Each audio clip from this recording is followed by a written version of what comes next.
Some people really love their life to sit around and f*** off. When I sit around and f*** off, I don't like me. My whole life, I was convinced, when I was a young man, I was convinced I was a loser. Absolutely convinced. Until I started getting really good at martial arts, I never thought I was good at anything. I just had a very low self-esteem. And I was limiting myself by what I thought were other people's opinions of me. This is when I was a really young kid. And I didn't figure this out until I was like in my 30s. But I think that you absolutely can be limited by your perceptions of someone's definitions of you. But you can break through that stuff.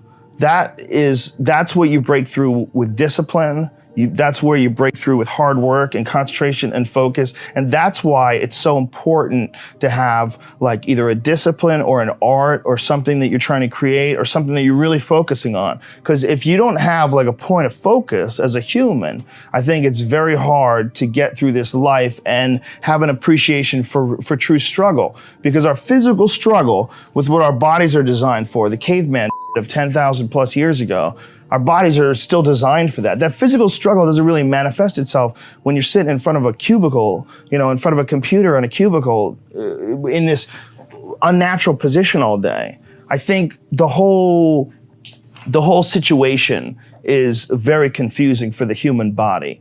And we don't get the tests that we need in order to have what you would call personal sovereignty. So you got to impose those tests on yourself. Your life would feel better and richer if you had a goal. You chase that goal, you accomplish some things, you would get this boost of confidence, you get this boost of self-esteem, like whatever it is that you're into doing. Maybe you're into drawing comic books. Maybe you're into making pottery or sculptures, but find whatever the that is and pursue that instead of doing nothing. Like the people that are doing nothing, doing something might be as simple as like that Alex Honnold guy. He just climbs rocks, but he's world-class rock climber. It's something. You don't truly appreciate relaxation unless you've worked hard. And that is the yin and the yang of life. And I've said this to the point of people getting sick of it, but one of the worst decisions a man can make, I can only speak for men, obviously, is to be comfortable. I don't think you should try to be comfortable. I think what you should try to do is try to earn comfort. And if you can get a day off where you've worked hard and you've accomplished goals, that day off will be so sweet. When I work hard and I sit in front of the TV, I enjoy the shit out of it. I put my feet up, I have a nice drink, I enjoy my free time. I'm more of a workaholic than I should be, probably. If the balance was, I probably should relax more than I do, but I never feel like I earned it. But that's part of the reason why when I do feel like I earned it, I can enjoy it. It's because I am more connected to the idea that I need to accomplish things and it's not like for anybody else's benefit other than my own or anybody else's approval other than my own.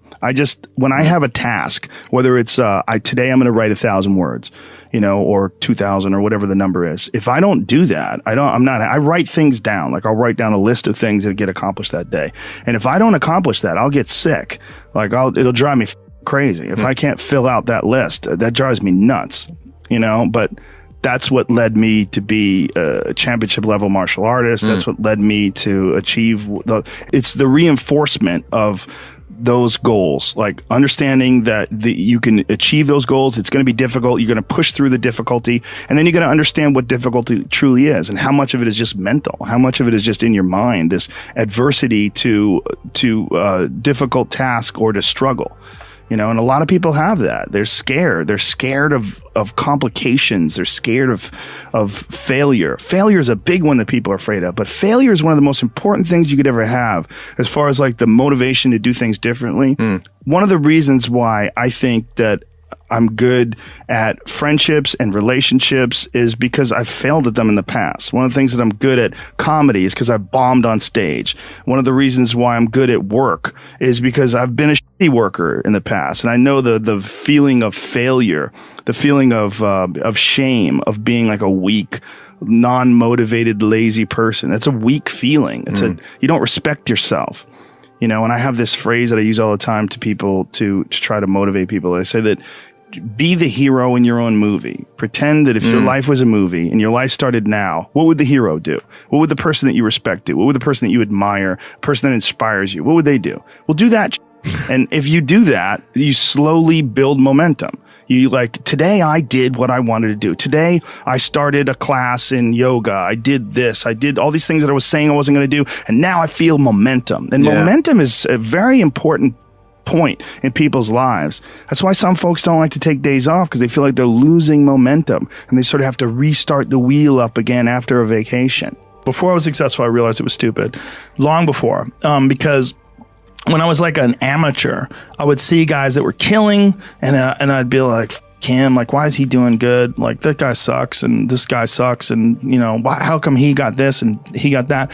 And then I remember thinking, like, this is a gigantic waste of time. And I got into comedy because I'm a fan of comedy.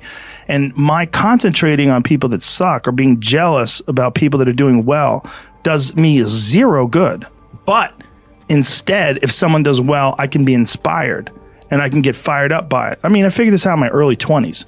I was like, okay, this is I have a poor way of looking at it, because it's a martial arts thing. Because in martial arts, like, you can't be jealous of someone else's ability. You have to realize you might have to fight them someday. So by realizing that they're really good, you're forced to be objective about it. And you have to go to work. Like, you have to go, that guy's better than me. I got to get better. And you have to go to work. Right. There's no positive benefit in underestimating someone. The one thing that discipline definitely does help you with is it helps you get things done. And when you get things done, when you actually do things, you have more success. If you have more success, and sometimes a big part of success is just not being lazy and just doing it. Yeah. That's like 90% of it is just showing up.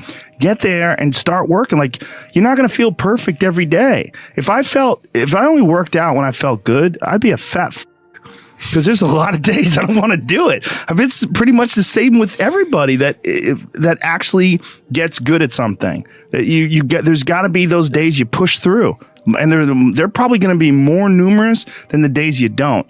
And so the benefit of discipline in my eyes has always been that through discipline, I get things done. Yeah. I always say that I'm like the most lazy, disciplined person I know, because I don't want to do it. Yeah. But I always do. A bunch of people that will say, yeah, well, I have a family, so, it's a great idea for you to just go out there and go crazy. I have people to support. You need to listen. Stop saying that. Stop saying any of those things. Every single person who has ever done anything worthwhile or exceptional or difficult or extraordinary, anyone, whether it's great artists or authors or mathematicians or whatever it is, everyone encounters difficulties. There is no easy road. It does not exist. It is impossible. Everyone has issues. If you have time to pursue a hobby, if you have time to do anything in your life, you can better yourself. And here's one way you never better yourself. When you come up with excuses for why other people are successful and you're not, that is dangerous. When you give yourself an escape, yeah, well, that's easy for you to say, you do this, you do, and trust me. Everybody has a hard road. I wanted to jump out a window several times during my young life. I wanted to jump in front of a train, just end it because it's too much pressure. Not really, but you know what I'm saying. Theoretically, we all go through hard times. We all go through depression. We all go through doubt and moments in your life where it's really difficult and you're trying to figure out what your path is going to be. It's hard as shit. But Stefan and I were talking about this before the podcast starts, that is what makes you a person. And those difficult moments are what build your character. Show me a great man who's the son of a great man. That's what we're saying. These kids that are born billionaires, you're never going to be a self-made person. You have a backup trust for your backup trust for your trust, and you're man. The most important thing is always for all people to recognize that you're not who you were a year ago. You're not who you were 5 years ago. You're not who you were last week. You're who you are now. And this is the only you have control over. So you got to regulate how much you dwell on regrets of the past. You really got to be careful, because it's good to have a little. because my regrets, whether it's things of professional nature or the very few regrets friendship-wise, which is one thing that makes me very happy. But you know, there's life is strange. There's a lot going on. There's a lot of factors happening in life. But for sure, who I am now wouldn't have ever happened if I didn't fuck up. If I didn't make those mistakes, I wouldn't have understand the importance of friendship and kindness. And if I hadn't been cruel at some point in my life, or someone hadn't been cruel to me, I wouldn't understand the beauty of love. I wouldn't understand the full range of it because I hadn't felt the sting. If nobody ever punches you in the face, you don't really appreciate safety. Because a lot of people don't even understand what safety is. You put, oh, we're safe, but you are so not safe at any moment. You know, and when someone's punched you in the face a bunch of times and you've been in a street fight with some guy you barely knew, you got in an argument with, there's something about regular safety that's sweeter. Yeah. It's more delicious. Yeah. It's more delicious. It's way better to drive your car straight after you almost lost control on a turn. You're like, wah! And then you get back straight, you're like, whoa. For sure. I'm not saying that you should go sideways around corners, but what I am saying is that there's a yin and a yang to this world, man. And you got to fuel yourself with the fuck ups. And most people get stuck in these patterns because they define themselves as a fuck up, or they define themselves as a person who doesn't follow through on their ideas, or a person who doesn't pursue their real interests and loves. You define yourself by that. Well, you know, I guess I start things and I quit. No, you don't. No, you have started things and you quit. And it gives you a horrible sense of regret that's made you define yourself by that. You don't have to do that. You don't have to do that.